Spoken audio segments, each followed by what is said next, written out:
بے شک اللہ غالب ہے، حکمت والا ہے۔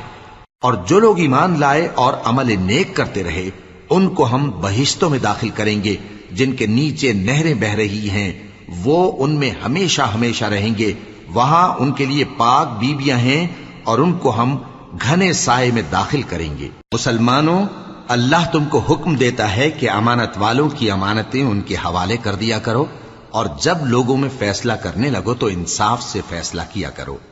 اللہ تمہیں بہت خوب نصیحت کرتا ہے، بے شک اللہ سنتا ہے، دیکھتا ہے۔ مومنو، اللہ اور اس کے رسول کی فرما برداری کرو، اور جو تم میں سے صاحب حکومت ہیں ان کی بھی۔ پھر اگر کسی بات میں تم میں اختلاف واقع ہو تو اگر اللہ اور روز آخر پر ایمان رکھتے ہو تو اس میں اللہ اور اس کے رسول کے حکم کی طرف رجوع کرو۔ یہ بہت اچھی بات ہے اور اس کا انجام بھی اچھا ہے۔ کیا تم نے ان لوگوں کو نہیں دیکھا